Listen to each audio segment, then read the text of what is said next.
यहाँ से सारे अधिकारी गुजरते हैं, चीफ मिनिस्टर हफ्ते में 2 बार गुजरते हैं। क्या उनको भी नहीं पता कि रेड लाइट खराब है? रुकवाया तब उस महिला को टायर के नीचे से निकलवाया। यदि वो रुक जाता या यहाँ कोई ट्रैफिक पुलिस कर्मी होते तो ये हादसा नहीं। उस समय कोई ट्रैफिक पुलिस नहीं थी। तब वो गाड़ी चढ़ी है, सर का उसके थोड़ा सा फड़फड़ाया, उसके बाद डेड बॉडी में इतनी वो नहीं थी कि 5 मिनट का भी उसको टाइम हो कि उठा के ट्रीटमेंट के लिए या कहीं भेजा जाए। घटना होने के बाद उधर सामने से लोग निकले, हम गाड़ी उतर के गए, तब ड्राइवर को रोका, तब वो रुका, अन्यथा वो गाड़ी रोकते हुए उसको आगे निकाल देता।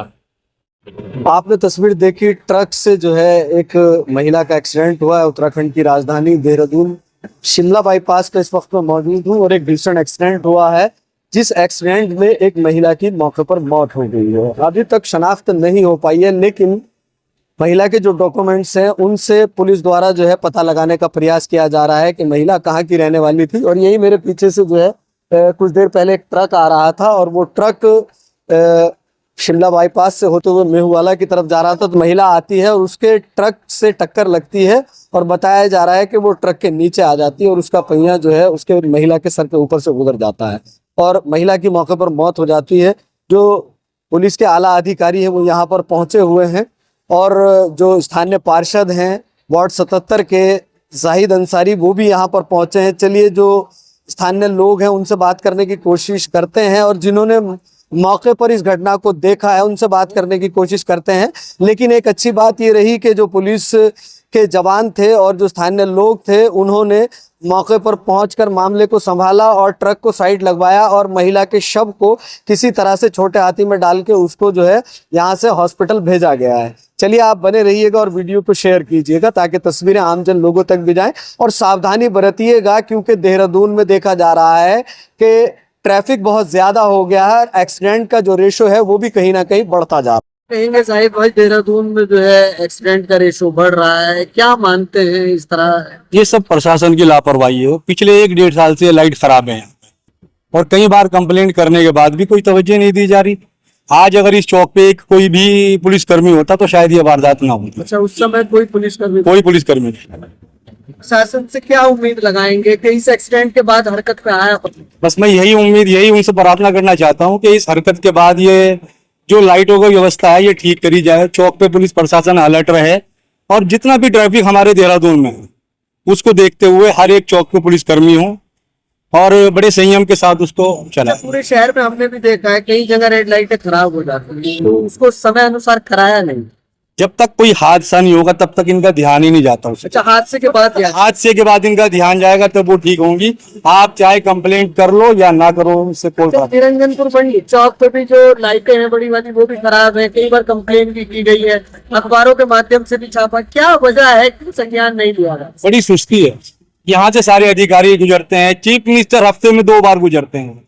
क्या उनको भी नहीं पता कि रेड लाइट खराब है? मेरे ख्याल हफ्ते में 2 बार जाते हैं, तब भी उसके बावजूद यहाँ पे कोई व्यवस्था ठीक नहीं। अच्छा, आप जब आए मौके पे क्या पता लगा, कैसे हुआ ये मामला?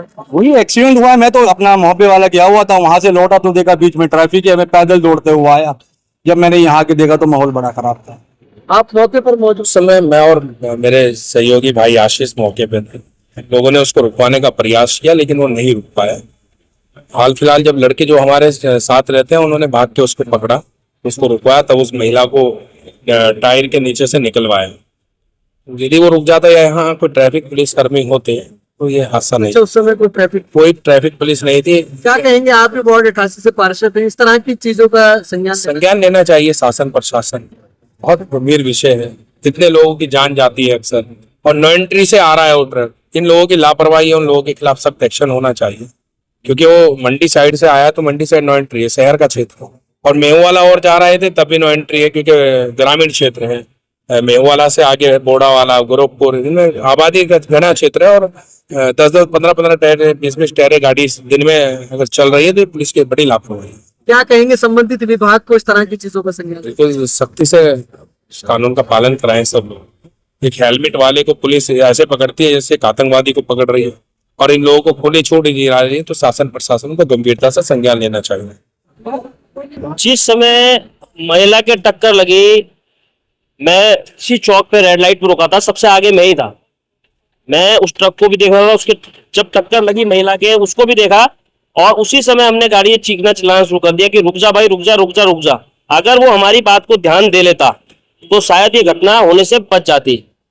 उस समय शिमला बाईपास चौक की सारी लाइटें खराब थी, कोई ट्रैफिक चलाने के लिए कोई होमगार्ड, कोई पुलिसकर्मी, कोई ट्रैफिक पुलिस मौजूद नहीं थी।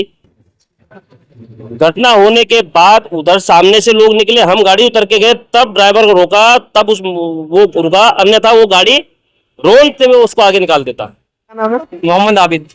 अभी भाई कैसे हुआ ये? सर ये जैसे हम भी रोड क्रॉस करने के लिए आ रहे थे, खड़े हुए थे, और जैसे ये ट्रक इधर से निकला, वो लड़की इस महिला है, इसमें हल्की सी टच हुई है, और उसको हमारे जो 89 के पार्षद जी है आशीष भाई, वो गाड़ी चला रहे थे, और 88 के पार्षद जो हमारे सोनू भाई है वो आगे बैठे थे, उन्होंने उनको बहुत रोका ड्राइवर को कि भाई रुक जाओ रुक जाओ रुक जाओ। उसने उसकी कोई बात नहीं सुनी और वो चलता रहा, और वो महिला उसकी लपेट में आ गई और उसको उसके ऊपर वो टायर चढ़ गया। तब उसको जाके हमने इधर ही आप रोका। महिला को देख रहे हैं, आप देखा है। बॉडी को घुमाया है। जी, जी। किस तरह की? स्थिति सर, उसके सर जो है, तब उस गाड़ी चढ़ी है, सर का उसके थोड़ा सा फड़फड़ा, उसके बाद डेड बॉडी में इतनी वो नहीं थी कि 5 मिनट का भी उसको टाइम हो कि उठा के ट्रीटमेंट के लिए या कहीं भेजा जाए, इस स्थिति नहीं थी। कि साथ के साथ यह है कि इन द स्पॉट जो बोलते हैं वो इन द स्पॉट हो गया। अभी कहाँ भेजा गया? अभी उसको कोरोनेशन बॉडी को वहां पे पैक करा के, जब पुलिस वगैरह आई, प्रशासन उनके जरिए उठवा के उसको लोड करा के उधर भिजवा। उस समय कोई पुलिसकर्मी मौजूद? पुलिसकर्मी कोई मौजूद नहीं था सर उस टाइम। नहीं, उस टाइम कोई मौजूद नहीं था। उसके बाद तमाम पुलिस प्रशासन? उसके बाद काफी देर बाद पुलिस प्रशासन अपना यहाँ आया है। सर रेड लाइट पे खराब है। रेड लाइट भी सर यहाँ खराब रहती है। जिला प्रशासन? जिला प्रशासन भी है अपने हाथ? अपने हाथों से सर देखते हुए एक महिला को, हमें देखो हमारे सामने ऐसा हुआ और वो तड़प के, हम कुछ नहीं कर पाए। मतलब इतना वो नहीं मिला कि हमें 10-15 मिनट मिल जाए, हम उसको कहीं इलाज या किसी ट्रीटमेंट के लिए भी लेके जा पाए थे।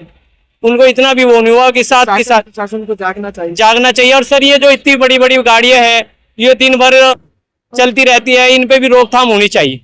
दो क्षेत्र के पार्षद यहाँ पर मौजूद थे, वार्ड 88 से और वार्ड 77 से, लेकिन एक गंभीरता पूर्वक बात उन्होंने ये कही है कि शहर के अंदर ज्यादातर जो रेड लाइट है वो खराब पड़ी है, और शिमला बाईपास की जो रेड लाइट है वो भी खराब है। और बड़े ही दुर्भाग्य की बात है, उस वक्त ये बता रहे हैं जो स्थानीय पार्षद हैं कि मौके पर कोई पुलिसकर्मी मौजूद नहीं था यहाँ पर ट्रैफिक को चलाने के लिए, जिसकी जहां से मर्जी आ रही थी वो वहां से जा रहा था, और उसी के चलते ये घटना हुई है। और इस घटना में एक महिला की जान चली गई है। शासन प्रशासन अब जागा है, तमाम पुलिस के जो आला अधिकारी है वो मौके पर पहुंचे हैं। अभी तक महिला की शनाख्त नहीं हो पाई है, लेकिन महिला के जो डॉक्यूमेंट्स है उससे ये पता लगा जा रहा है कि महिला कहां की थी, लेकिन एक महिला की जान जा चुकी है। भैया अब तो देखो, इस चौक की तरफ देखिएगा, इस चौक पे कहीं ना कहीं पुलिसकर्मी का होना ये एक जिम्मेदारी है। शासन प्रशासन को जागना चाहिए और यहाँ की रेड लाइटें सही होनी चाहिए।